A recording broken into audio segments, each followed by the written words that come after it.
States have long assigned students to sports teams by sex. West Virginia is no different. Maintaining separate boys and girls sports teams ensures that girls can safely and fairly compete in school sports. The question today is whether this enduring structure can continue. It can. Title IX permits sex-separated teams.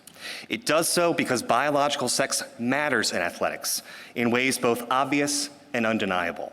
The text, history, context, and structure of the statute, alongside regulations expressly authorizing what West Virginia has done, confirm as much.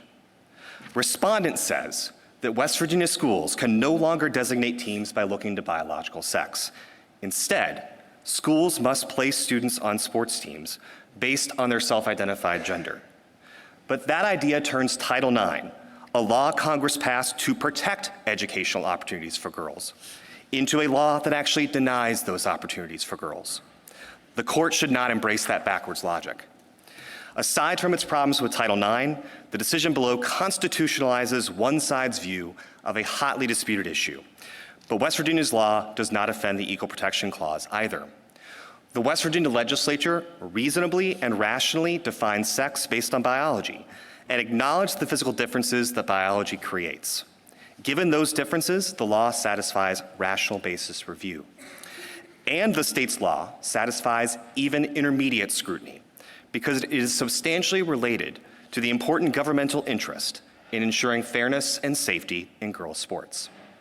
Respondent attacks the law by searching for a transgender classification that simply isn't there. The law is indifferent to gender identity because sports are indifferent to gender identity.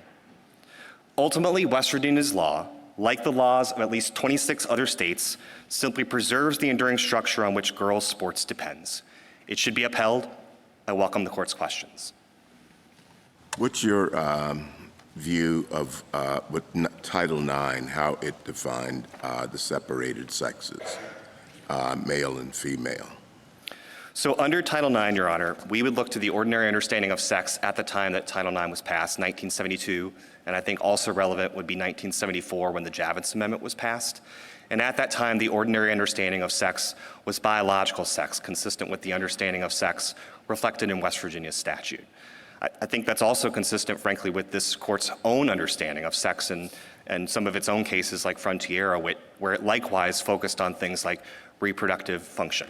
Well, with that definition, how would you square this challenge with the continued existence of Title IX?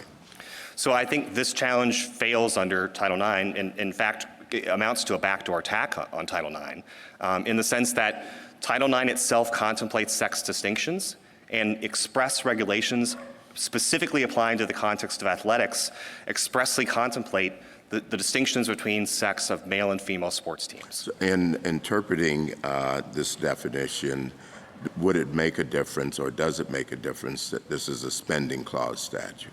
I think it absolutely does, Your Honor. Obviously, in the spending clause context, as this court has somewhat recently reminded lower courts, it's important for Congress to speak with an even clearer voice because of the contractual nature of the conditions that are imposed. States like West Virginia have to understand exactly the obligations that they're assuming in the context of a spending clause analysis. And so it amounts to effectively a canon of construction that requires that clearer statement in order for the condition to attach.